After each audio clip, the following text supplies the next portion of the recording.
ಎಲ್ಲ ನಮಸ್ಕಾರ ಮಾಧ್ಯಮ ಸ್ನೇಹಿತರಿಗೆ.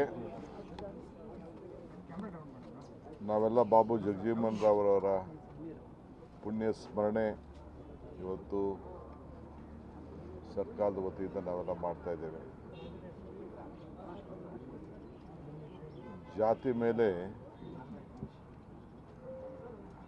ಅಭಿವೃದ್ಧಿ ಮಾಡಿದ್ರೆ ಜನರಿಗೆ ಭಾಳ ದೊಡ್ಡ ಮೋಸ ಆಗ್ತದೆ ಅಂಥೇಳಿ ಭಾಳ ದಿಟ್ಟವಾಗಿ ಗುಡುಗಿದಂಥವರು ಬಾಬು ಜಗಜೀವನ್ ರಾಮ್ ಅವರು. ಬಡತನ ಮುಕ್ತ ದೇಶವನ್ನು ಅದರ ಕನಸನ್ನು ಮಾಡಲು ಅವ್ರದ್ದೇ ಆದಂಥ ಒಂದು ಹೋರಾಟವನ್ನು ರೂಪಿಸಿದಂಥ ಒಬ್ಬ ಧೀಮಂತ ನಾಯಕ. ನನ್ನ ವೈಯಕ್ತಿಕವಾದಂಥ ಅನುಭವ, ನಾವೆಲ್ಲ ಕೆಲವರೆಲ್ಲ ಯೂತ್ ಕಾಂಗ್ರೆಸ್ ಸಮಾವೇಶಕ್ಕೆ ಹೋಗಿದ್ದು.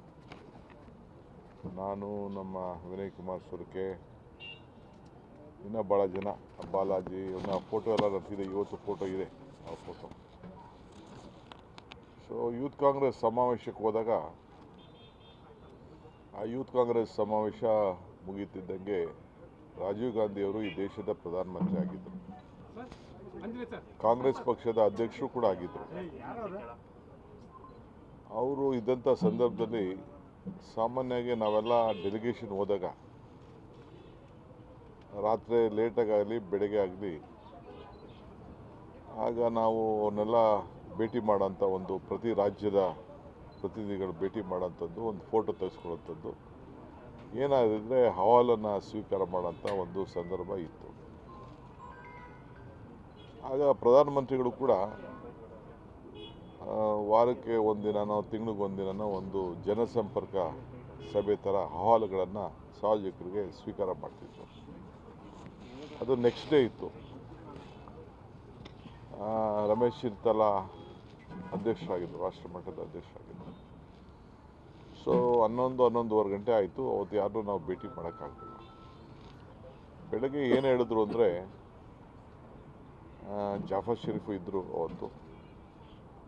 ಏನು ಹೇಳಿದ್ರು ಅಂದರೆ, ಅವರು ಇವತ್ತು ರಾತ್ರಿ ಯಾರು ಯುವಕರನ್ನ ನಾವು ಭೇಟಿ ಮಾಡೋಕ್ಕಾಗಲ್ಲ, ನಾಳೆ ಬೆಳಗ್ಗೆ ಜನತಾ ದರ್ಶನ ಇದೆ, ಆ ಸಂದರ್ಭದಲ್ಲೇ ನಿಮ್ಮನ್ನೆಲ್ಲ ಭೇಟಿ ಮಾಡ್ತೀವಿ ಅಂತ ಹೇಳಿದ್ರು. ಆಗ 7 ರೇಸ್ ಕೋರ್ಸ್ ರೋಡು ಪ್ರಧಾನಮಂತ್ರಿಗಳ ಮನೆ. ನಾವೆಲ್ಲ ಲೈನಲ್ಲಿ ಕೂತಿದ್ದೋ. ಫಸ್ಟು ಆಂಧ್ರ, ಅರುಣಾಚಲ್ ಪ್ರದೇಶ ಹೀಗೆಲ್ಲ ಇತ್ತು, ಎಲ್ಲ ಒಂದೊಂದೇ ಇತ್ತು. ಆಮೇಲೆ ನಮ್ಮದು ಕೇರಳ, ಕರ್ನಾಟಕ ಇತ್ತು. ಕೇರಳ ಆದ ತಕ್ಷಣವೇ ನಮ್ಮದು ಕರ್ನಾಟಕ ಲೈನ್ ಸರದಿ ಬಂತು. ನಾವೆಲ್ಲ ಏನು ಎಂಟ್ರ್ ಆಗಬೇಕು.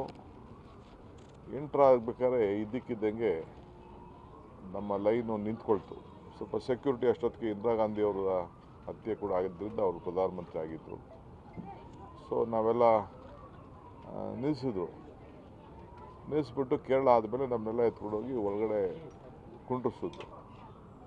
ಅಷ್ಟೊತ್ತಿಗೆ ಒಬ್ಬ ಮುತ್ಸದಿ, ಒಬ್ಬ ನಾಯಕರು ಒಂದು ಅಂಬಾಸಿಡರ್ ಕಾರಲ್ಲಿ, ವೈಟ್ ಕಲರ್ ಕಾರಲ್ಲಿ ಗೇಟ್ ಹತ್ರ ಬಂದು ಅವರು ಹಿಡಿತಾರೆ. ಅವರ ಸೆಕ್ಯೂರಿಟಿ SPG ಅವ್ರು ಬಂದು ಇವ್ರಿಗೆ ರಾಜೀವ್ ಗಾಂಧಿ ಅವ್ರಿಗೆ ಹೇಳ್ತಾರೆ, ಈ ರೀತಿ ಒಬ್ಬ ಹಿರಿಯ ನಾಯಕರು ಬಂದಿದ್ದಾರೆ ಇದ್ದಕ್ಕಿದ್ದಂಗೆ ನಿಮ್ಮ ನೋಡಲಿಕ್ಕೆ ಅಂತ. ಅವ್ರು ತಕ್ಷಣ ಓಡೋಗಿ ಅವ್ರನ್ನ ಗೇಟಿಂದ ಒಳಗಡೆ ಬಂದ್ಬಿಟ್ಟಿರ್ತಾರೆ ಅವರು. ಅಷ್ಟೊತ್ತಿಗೆ ಈ ಒಂದು ಜನಸಂಪರ್ಕ ಸಭೆ ಬೇರೆ ಇತ್ತಲ್ಲ, ಅದಕ್ಕೂ ಕೂಡ ಬೇರೆ ನಿಗದಿ ಮಾಡಿದರು. ಸೊ ಹೋಗಿ ನೋಡಿದಾಗ ಅವರು ಬಾಬು ಜಗಜೀವನ್ ರಾಮ್ ಅವರು. ಅವ್ರನ್ನ ಒಳಗಡೆ ಕರ್ಕೊಂಡು ಹೋಗ್ತಾರೆ. ನಮ್ಗೆ ಯಾರು ಅಂತ ಗೊತ್ತಾಗಲಿಲ್ಲ. ಕರ್ಕೊಂಡೋಗಿ ಒಂದು 15 ನಿಮಿಷ ಅವ್ರ ಹತ್ರ ಮಾತಾಡ್ತಾರೆ. ಮಾತಾಡಾದ್ಮೇಲೆ ಕೊನೆಗೆ ವಾಪಸ್ಸು ಅವ್ರನ್ನ ಕಳಿಸ್ಬಿಟ್ಟು ನಮ್ಮ ಹತ್ರಕ್ಕೆ ಬಂದರು. ನಾವು ಕೇಳ್ದೋ, ಏನದು, ಯಾರು ಈ ಥರ ಹೋದ್ರಲ್ಲ ಏನೋ ಅಂತ. ಇಲ್ಲ, ಅವರು ಬಾಬು ಜಗಜೀವನ್ ರಾಮ್ ಅವರು ನನ್ನ ಭೇಟಿ ಮಾಡಬೇಕು ಅಂತ ಬಂದರು. ಭಾಳ ದಿನದಿಂದ ನನ್ನನ್ನು ಭೇಟಿ ಮಾಡಬೇಕು ಅಂತ ಪ್ರಯತ್ನ ಮಾಡ್ತಿದ್ದಂತೆ. ಅವ್ರಿಗೆ ನಮ್ಮ ಸ್ಟಾಫ್ ಆಗಲಿ ನನಗಾಗಲಿ ಸರಿಯಾಗಿ ಮಾಹಿತಿ ಕೊಡಲಿಲ್ಲ. ಅವ್ರಿಗೆ ಅಪಾಯಿಂಟ್ಮೆಂಟು ಕೊಟ್ಟಿರಲಿಲ್ಲ ಇವರು. ಸೊ ಅವರು ಇವತ್ತು ಜನತಾ ದರ್ಶನ ಇತ್ತಲ್ಲ, ಆ ದರ್ಶನ ಸಂದರ್ಭದಲ್ಲಿ ನನ್ನ ಭೇಟಿ ಮಾಡಬೇಕು ಅಂತ ಬಂದಿದ್ದರು. ಸೊ ಅವ್ರ ಹೋಗಿ ಮಾತಾಡಿದೆ. ಏನು ವಿಚಾರ ಅಂತ ಹೇಳಿದ್ರು. ಅವ್ರು ಹೇಳಿದ್ರು, ನಾನು ನಿಮ್ಮ ತಾತ ಜೊತೆ ಕೆಲಸ ಮಾಡಿದ್ದೀನಿ, ನಿಮ್ಮ ತಾಯಿ ಜೊತೆ ಕೆಲಸ ಮಾಡಿದ್ದೀನಿ. ಅನೇಕ ಭಿನ್ನಾಭಿಪ್ರಾಯ ಬಂದ್ಬಿಡ್ತು. ಸೊ ಭಿನ್ನಾಭಿಪ್ರಾಯ ಬಂದು ಕೊನೆಗೆ ಈಗ ನನ್ನ ಅಂತ್ಯಕಾಲ. ನನಗೆ ಈ ದೇಶದಲ್ಲಿ ನಾವೆಲ್ಲ ಈ ದೇಶದ ಇತಿಹಾಸಕ್ಕೆ ನಾವೆಲ್ಲ ದುಡ್ದಂಥವ್ರು. ರಾಜಕೀಯದಲ್ಲಿ ಡಿಫ್ರೆನ್ಸ್ ಬರ್ತದೆ. ಆದರೆ ನನ್ನ ಕೊನೆ ಹಂತದಲ್ಲಿ ಆಗ ಬಾಬು ಜಗಜೀವನ್ ರಾಮ್ ಹೆಸರಿನಲ್ಲಿ ಕಾಂಗ್ರೆಸ್ ಮಾಡಿಕೊಂಡಿದ್ದು, ಕಾಂಗ್ರೆಸ್ ಮಾಡಿಕೊಂಡಿದ್ದು. ಅವ್ರು ಹೇಳಿದ್ರು ನಾನು ಮತ್ತೆ ಈ ಮೇನ್ ಸ್ಟ್ರೀಮ್ಗೆ ನಾನು ಬರಬೇಕು. ನಾನು ಯಾವ ಅಧಿಕಾರ ಕೇಳೋಕ್ಕೆ ನಾನು ಬರಲಿಲ್ಲ. ಆದರೆ ನಾನು ಬಂದಿರೋದು ಇವತ್ತು ನನಗೆ ಟೈಮ್ ಕೇಳಿದ್ರು ಸಿಕ್ಕಿರಲಿಲ್ಲ. ಅಟ್ಲೀಸ್ಟ್ ಇವತ್ತಾರು ಬಂದು ಭೇಟಿ ಮಾಡಿ ನಾನು ಸಾಯಕ್ಕಿಂತ ಮುಂಚಿತವಾಗಿ ನಾನು ಕಾಂಗ್ರೆಸ್ಸಿಗೆ ನಾನು ಸಾಯಬೇಕು ಅನ್ನೋ ದೃಷ್ಟಿಯಿಂದ ನಾನು ಬಂದು ನಿಮ್ಮನ್ನು ಭೇಟಿ ಮಾಡೋಕ್ಕೆ ಬಂದಿದ್ದೀನಿ ಅಂತ ಹೇಳಿದ್ರು ಅಂಥೇಳಿ ರಾಜೀವ್ ಗಾಂಧಿಯವರು ನಮಗೆಲ್ಲ ತಿಳಿಸಿದ್ರು. ನನ್ನ ಹತ್ರ ಇನ್ನೂ ಭಾವಚಿತ್ರ ನಾವೆಲ್ಲ ಗುಂಪಲ್ಲಿ ಕೂತಿರುವಂಥದ್ದು ಅನೇಕ ನಮ್ಮ ಯೂತ್ ಕಾಂಗ್ರೆಸ್ ಲೀಡರ್ಸ್ ಎಲ್ಲ ಕೂಡ ಇದೆ. ಹಾಗೆ ಬಾಬು ಜಗಜೀವನ್ ರಾಮ್ರವರು ಈ ದೇಶಕ್ಕೆ ಕೊಟ್ಟ ಕೊಡುಗೆ, ಕಾಂಗ್ರೆಸ್ ಪಕ್ಷದಲ್ಲಿ ಇದ್ದಂಥ ನಿಷ್ಠೆ, ಆಮೇಲೆ ಅವರ ಸುಪುತ್ರಿಗೆ, ಆಮೇಲೆ ಅವರು IAS ಆಫೀಸರ್ ಆಗಿದ್ದರು, ಅವರಿಗೆ ರಾಜೀನಾಮೆ ಕೊಡಿಸಿ ಕಾಂಗ್ರೆಸ್ ಪಕ್ಷಕ್ಕೆ ಕರ್ಕೊಂಡು ಅವ್ರಿಗೆ ದೊಡ್ಡ ಜವಾಬ್ದಾರಿ ಕೊಟ್ಟು ಫಸ್ಟು ಮಹಿಳಾ ಸ್ಪೀಕರ್ ಮಾಡಿ ಅನೇಕ ಖಾತೆಗಳನ್ನು ಕೊಟ್ಟು ಜವಾಬ್ದಾರಿಯನ್ನು ಕೊಟ್ಟು ಇವತ್ತು ಈ ದೇಶಕ್ಕೆ ಅವರ ಒಂದು ಹಸಿರು ಕ್ರಾಂತಿಗೆ ಅವ್ರದ್ದೇ ಆದಂಥ ಒಂದು ದೊಡ್ಡ ಪ್ರಯತ್ನವನ್ನು ಮಾಡಿದ್ರು. ಈ ದೇಶದ ಒಂದು ಸಂಸ್ಕೃತಿಗೆ ಅವ್ರದ್ದೇ ಆದಂಥ ಒಂದು ಅಡಿಪಾಯವನ್ನು ಹಾಕಿದ್ದನ್ನು ನಾವೆಲ್ಲ ಇಲ್ಲಿ ಇವತ್ತು ಕೂಡ ನೆನೆಸ್ಕೊಳ್ಬೇಕಾಗ್ತದೆ. ಅನೇಕ ಸಂದರ್ಭದಲ್ಲಿ ಅವರು ಈ ದೇಶದ ಸಂಸ್ಕೃತಿ ಬಗ್ಗೆ ಅಪಾರವಾದಂಥ ಒಂದು ಜನರಿಗೆ ಮಾರ್ಗದರ್ಶನ ಕೊಟ್ಟು ಸರ್ಕಾರಕ್ಕೆ ಒಂದು ದೊಡ್ಡ ಅವರ ಆಚಾರ ವಿಚಾರಗಳನ್ನೆಲ್ಲ ಕೂಡ ಪ್ರತಿಪಾದನೆ ಮಾಡಿದ್ರು. ಇವತ್ತು ನಾವೆಲ್ಲ ಅವ್ರು ಬಂದು ಅವ್ರನ್ನ ಸ್ಮರಿಸ್ಕೊಂಡು ವಿಧಾನಸೌಧದ ಈ ದಕ್ಷಿಣ ದ್ವಾರದಲ್ಲೇ ಅವರ ಸೇವೆ, ಪಶ್ಚಿಮ ದ್ವಾರದಲ್ಲಿ ಅವರ ಸೇವೆನ ಸ್ಮರಿಸ್ಕೊಂಡು, ಉತ್ತರದಲ್ಲಿ ಬಾಬಾ ಸಾಹೇಬ್ ಅಂಬೇಡ್ಕರ್ ಇದ್ದಾರೆ, ಇದು ಉತ್ತರಕ್ಕೆ ದಿಕ್ಕಿನಲ್ಲಿ ಅದನ್ನು ಕೂಡ ಅವತ್ತು ಗುಂಡರಾಯರು ಅದನ್ನು ಸ್ಥಾಪನೆ ಮಾಡಿದ್ರು. ನಾನು ನೆನಪಿದೆ, ನಾನು ಯುವಕ ವಿದ್ಯಾರ್ಥಿ ಘಟಕದಲ್ಲಿದ್ದೆ. ಅವತ್ತು ಗುಂಡರಾಯರು ಒಂದು ಆರ್ಮುಗಮ್ ಅಂತ ಇದ್ದರು ನಮ್ಮ ಅವರು ದೊಡ್ಡ ಹೋರಾಟ ಅಲ್ಲಿ ರೈಲ್ವೆ ಸ್ಟೇಷನಲ್ಲಿ ಒಂದು ಭಾಷಣ ಮಾಡಿದರು, ನೆಕ್ಸ್ಟು ಇರಲೇಬೇಕು ಅಂತ. ಆಗ ಅದಕ್ಕೆ ವಿಧಾನಸೌಧ ಎದುರುಗಡೆ ಪುತ್ಥಳಿಯನ್ನು ಅದನ್ನು ಮಾಡಿ ಅವರ ಹೆಸರನ್ನು ವಿಧಾನಸೌಧ ವಿಧಿ ಅಂತೇಳಿ ಆ ರಸ್ತೆಗೆ ಹೆಸರನ್ನು ಇಟ್ಟರು. ಹಾಗೆ ಇವತ್ತು ಬಾಬು ಜಗಜೀವನ್ ರಾಮ್ರವರ ಆದರ್ಶ ಚಿಂತನೆಗಳನ್ನು ನಾವೆಲ್ಲ ಕೂಡ ಮುಂದುವರಿಸ್ಕೊಂಡು ಹೋಗ್ತಾ ಇದ್ದೇವೆ. ಇವತ್ತು ನಾವೆಲ್ಲ ಕೂಡ ಅವರ ಸಮಾಜ ಯಾವತ್ತೂ ಕೂಡ ಅವರು ಎಲ್ಲ ವರ್ಗದ ಜನರ ಬಗ್ಗೆ, ವಿಶೇಷವಾಗಿ ರೈತರ ಬಗ್ಗೆ ಅಪಾರವಾದಂಥ ಕಾಳಜಿನ ಇಟ್ಟಿದ್ದಂಥ ಒಬ್ಬ ಧೀಮಂತ ನಾಯಕನ ಸ್ಮರಿಸುವಂಥ ಕೆಲಸ ಇವತ್ತು ಇಡೀ ಸರ್ಕಾರ ಮಾಡಿ ಅವ್ರಿಗೆ ನಮನವನ್ನು ಅರ್ಪಿಸುವಂಥ ಕೆಲಸವನ್ನು ನಾವು ಮಾಡ್ತೀವಿ.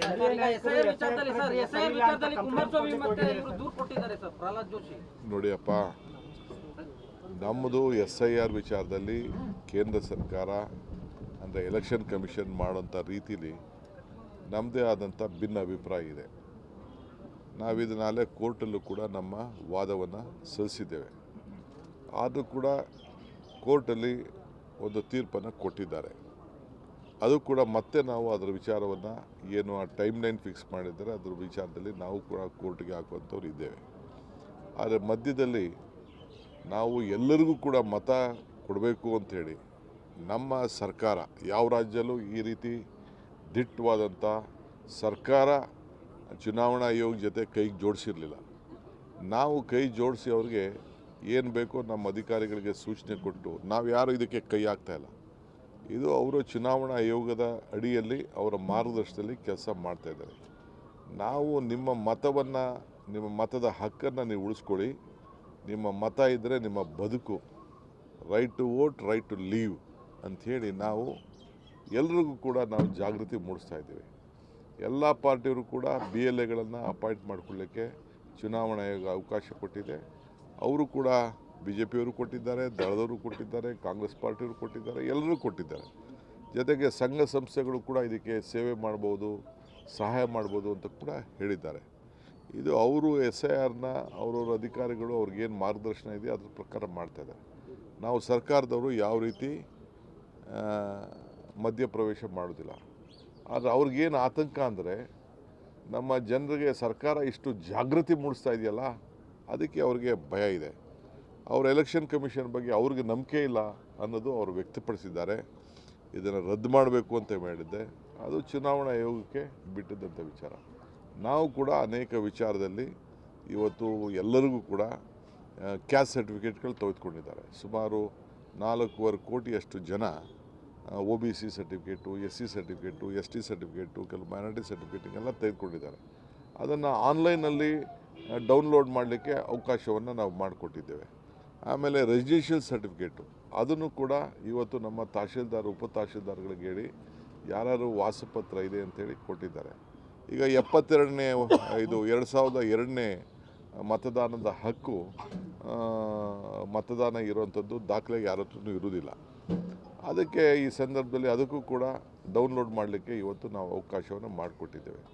ಸರ್ಕಾರ ಎಲ್ಲ ಜನರಿಗೂ ಕೂಡ ನಿಮ್ಮ ಮತದ ಹಕ್ಕನ್ನು ಕರ್ನಾಟಕ ರಾಜ್ಯದಲ್ಲಿ ಉಳಿಸ್ಕೊಳ್ಳಿ ಅಂತ ಹೇಳ್ತಾ ಇದ್ದೀವಿ. ಅವ್ರದ್ದೊಂದು ದೊಡ್ಡ ಕುತಂತ್ರ ಏನಿದೆ ಅಂದರೆ ಬಡವ್ರ ಮೇಲೆ ಏನಾದ್ರು ಮಾಡಿ ತೊಂದರೆ ಮಾಡಬೇಕು, ಅಲ್ಪಸಂಖ್ಯಾತರಿಗೆ ತೊಂದರೆ ಮಾಡಬೇಕು. ಸುಮ್ಮನೆ ಬಾಂಗ್ಲಾದೇಶಗಳಿಗೋಸ್ಕರ ಮಾಡ್ತೀವಿ. ಎಲ್ಲಿ ಯಾವ ಬಾಂಗ್ಲಾದೇಶ? ನಿನ್ನ ಕೈಯಲ್ಲಿ ಅಧಿಕಾರ ಇತ್ತಲ್ಲಪ್ಪ, ಬಾಂಗ್ಲಾದೇಶವ್ರನ್ನೆಲ್ಲ ಓಡಿಸ್ಬೇಕಾಯ್ತು. ಯಾರು ಬೇಡ ಅಂತ ಹೇಳಿದವರು? ನಾವು ಯಾರು ಬಾಂಗ್ಲಾದೇಶದವರು? ಮತ್ತು ಈ ರಾಜ್ಯದಲ್ಲಿ ಯಾರು ಇದ್ದಾರೆ ಅವರೆಲ್ಲರೂ ಕೂಡ ಮತದಾನ, ಪಾಪ ಎಷ್ಟೋ ಜನಕ್ಕೆ ವಿದ್ಯೆ ಇರುವುದಿಲ್ಲ, ಬುದ್ಧಿ ಇರುವುದಿಲ್ಲ, ಕೆಲವ್ರಿಗೆ ವಿಚಾರಗಳು ಗೊತ್ತಿರೋದಿಲ್ಲ. ಅದಕ್ಕೆ ನಾವು ಜಾಗೃತಿ ಮೂಡಿಸ್ತಾ ಇದ್ದೀವಿ. ಈಗ ವೆಸ್ಟ್ ಬೆಂಗಾಲಲ್ಲಿ, ಬಿಹಾರಲ್ಲಿ ಏನು ಮಾಡಿದ್ದಾರೆ? ಯಾರು ಈ ಫುಡ್ಡು ಆ್ಯಕ್ಟು ಯಾರು ತಂದಿದ್ದು? ಮನಮೋಹನ್ ಸಿಂಗ್ರವ್ರು ತಂದರು. ಎಲ್ಲರಿಗೂ ಪಡಿತರ ಚೀಟಿ ಕೊಡಬೇಕು ಅಂತ ಹೇಳಿದ್ರು. ಅವರೇನು ಕಾನೂನು ಮಾಡಿಬಿಟ್ಟಿದ್ದಾರೆ, ಯಾರಿಗೆ ಮತದಾನ ಇಲ್ಲ ಆ ಫುಡ್ಡನ್ನು ಕಿತ್ತಾಕ್ತೀವಿ ಅಂತೇಳಿ ಆದೇಶ ಕೊಟ್ಬಿಟ್ಟಿದ್ದಾರೆ. ಬಿಹಾರಲ್ಲೂ ಕೊಟ್ಟಿದ್ದಾರೆ. ನಿಮಗೆ ಬೇಕಾದ್ರೆ ಆದೇಶದ ಪ್ರತಿಯನ್ನು ಕೊಡ್ತೇವೆ. ಅದಕ್ಕೆ ನಾನು ಜನರಿಗೆ, ಯಾಕೆಂದರೆ ನಾವು 5 ಗ್ಯಾರಂಟಿಗಳನ್ನು ಕೊಟ್ಟಿದ್ದೇವೆ. 5 ಗ್ಯಾರಂಟಿ ಯಾಕೆ ಕೊಟ್ಟರು ನಾವು? ಇವತ್ತು ಏನು ಹಣ ದುಬ್ಬರ ಆಗ್ತಾಯಿದೆ, ಏನು ಬೆಲೆ ಏರಿಕೆ ಏನಾಗ್ತಾಯಿದೆ, ಆದಾಯ ಏನು ಕಡಿಮೆ ಆಗ್ತಾಯಿದೆ, ಪ್ರತಿ ಹಂತದಲ್ಲೂ ಕೂಡ ಏನಾಗ್ತಾಯಿದೆ, ಇದಕ್ಕೆ ಸಹಾಯ ಆಗಬೇಕು ಅಂತೇಳಿ ನಾವು ಇಂಥ ಒಂದು ದೊಡ್ಡ ಗ್ಯಾರಂಟಿ ತೀರ್ಮಾನ ಮಾಡಿದೆವು.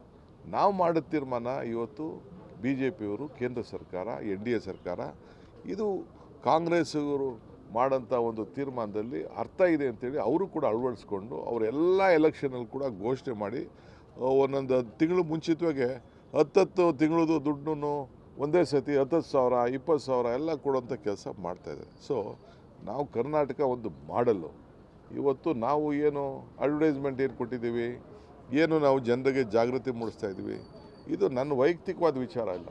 ಈ ರಾಜ್ಯದ ಒಬ್ಬ ಸರ್ಕಾರ ನಡೆಸ್ತಾ ಇರೋಂಥ ಒಬ್ಬ ಮುಖ್ಯಸ್ಥನಾಗಿ ನಾನು, ಡಾಕ್ಟರ್ ಪರಮೇಶ್ವರರು, ನಮ್ಮ ಮಂತ್ರಿಗಳು, ನಮ್ಮ ಶಾಸಕರಿಗೆ ಎಲ್ಲ ಜನರಿಗೂ ಕೂಡ ನೀವು ಮತದಾನದ ಹಕ್ಕನ್ನು ಕೊಡಿಸಿ ಅಂತೇಳಿ ಫಸ್ಟ್ ಟೈಮ್ ನಾವು ಪ್ರತಿಯೊಂದು ಬೂತ್ನಲ್ಲೂ ಕೂಡ ಅವ್ರಿಗೆ ಹೆಲ್ಪ್ ಡೆಸ್ಕನ್ನು ನಾವು ಮಾಡ್ತಾಯಿದ್ದೀವಿ. ಇದಕ್ಕಿನ್ನ ಯಾವ ದೇಶದಲ್ಲಿ ಯಾವ ರಾಜ್ಯದಲ್ಲಿ ಮಾಡಿದ್ದಾರೆ?